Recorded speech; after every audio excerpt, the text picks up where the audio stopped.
मैं चुपचाप वहाँ से निकल गया, कुछ नहीं कहा और बाद में उन दो बच्चों से कहा कि वो मेरा रूममेट था ताकि बातचीत शुरू कर सकूं और शायद कुछ दोस्त बना सकूं। उन्होंने मुझसे माफी मांगी। हमें यह नहीं पता था कि हंसना ठीक होगा या नहीं, लेकिन हम हंस पड़े। मैंने उन दो बच्चों से दोस्ती कर ली और हमने उस रात मिलने की योजना बनाई। मुझे यह भी पता चला कि जब मैं अपने रूम वापस आया तो स्कूल में मेरे लिए एक नया रूममेट ढूंढ लिया था। चीजें जल्दी ही बेहतर हो रही थी। मैं उस रात रूम छोड़ने के लिए निकल गया ताकि उन दो बच्चों से मिल सकूं और जब वापस आया तो राहुल डेस्क की कुर्सी पर बैठा था, दरवाजे की तरफ मुंह किए हुए। मैंने कहा, ओ हाय, क्या हो रहा है? उसने कुछ नहीं कहा। वो सामान्य तरीके से मैं बिस्तर पर बैठा और अपना लैपटॉप खोला और मुझे एहसास हुआ कि मैंने उसे लॉक नहीं करना भूल गया। मुझे यह भी महसूस हुआ कि मेरे सभी ईमेल खोले गए थे, ईमेल जिन्हें मैं यकीन से कह सकता था कि मैंने बढ़ा नहीं था और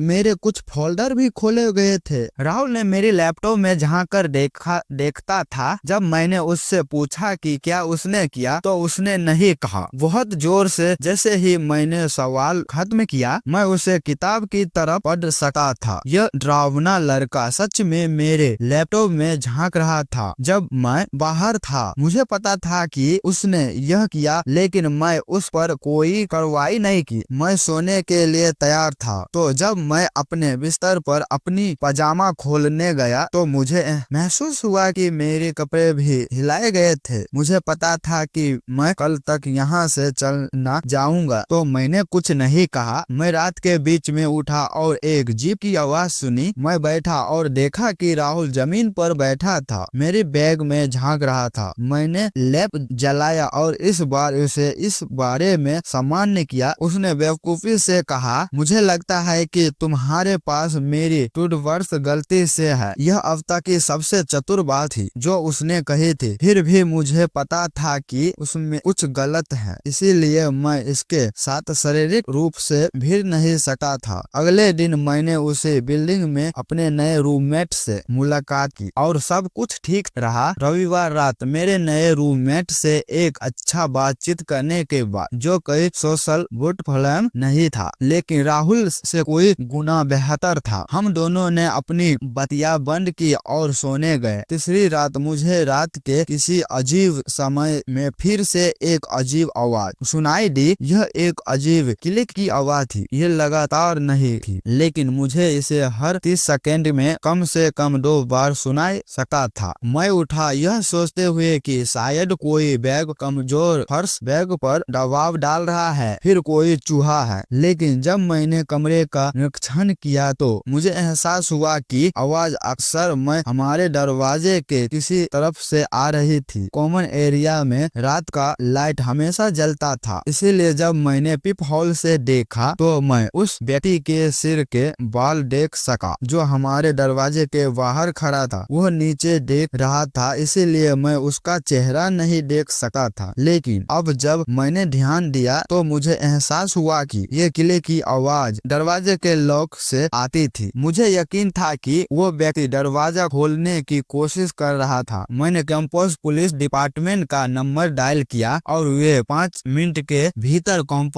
भीतर कॉमन रूम में पहुंचे और तब मुझे लगा कि दरवाजा खोलना सुरक्षित है। मैंने देखा कि अधिकारी राहुल को हथकड़ी में पकड़ने हुए थे। मुझे लगा कि यह वही था। मैंने उन्हें सब कुछ बता दिया कि वह मेरा पुराना रूममेट था जो मेरे सामान को छान रहा था, इसीलिए मैंने रूम बदल लिया केवल यह जानने के लिए कि वह मेरे नए रूममेट में घूमने की कोशिश कर रहा था। उन्होंने उसे पकड़ लिया। मुझे यह नहीं पता कि उसके साथ क्या हुआ, लेकिन मैंने उसे फिर कभी नहीं देखा। या तो उसे सेमेस्टर के लिए निलंबित कर दिया गया था या उसे निकाल दिया गया था। हालांकि राहुल के साथ जो रात का अनुभव हुआ वो अब भी कभी कभी मेरे दिमाग में आता है। वहाँ जल्दी ही मेरे काफी दोस्त बन गए और हम हर हफ्ते बाहर जाते थे। एक वीकेंड अक्टूबर के शुक्रवार की रात जब मेरे गुरु के पास कोई बड़ा प्लान नहीं था तो मैं और मेरे 2 करीबी दोस्त स्कूल के पास झील के किनारे के नीचे रिजर्व में जाने का फैसला किया। झील के दूसरी तरफ एक छोटी सी खाली जगह थी जो आग जलाने के लिए बहुत उपयुक्त थी। चूंकि यह स्कूल या कॉम्पाउंड सिक्योरिटी की नजरों से दूर था, बच्चों कभी कभी लेकिन बहुत कम यहाँ आकर गांजा पीते, शराब पीते और बाकी ड्रग्स करते थे। यह कैंपस में ज्यादातर लोग के लिए एक अज्ञात स्थान था और हमें यही पसंद था। उस रात हम कुछ बियर लाए, आग जलाए और आराम से बैठे और जैसे जैसे रात बढ़ी समय तेजी से क्योंकि शराब का अक्सर होने लगा। अंततः यह स्थिति आ गई कि हम सब इतनी जोर से हंस रहे थे कि मेरे दो दोस्तों में से एक पतों में झरने हुए गिर पड़ा। तभी मेरे दूसरे दोस्त ने हंसना बंद किया और कहा, हम सब यकसक हो गए और सुना दूर से पतों और टहनियों के टकराने की आवाज आ रही थी। हमने अपनी बोतलें झील में फेंक दी क्योंकि हम सब 20 साल से छोटे से और यह कोई अजूबा नहीं था कि कैंपस पुलिस सप्ताहांत में बच्चों को ड्रग्स करते हुए पकड़ने के लिए जंगलों में आती। बाकी बियर एक बैग में रख ली। मैं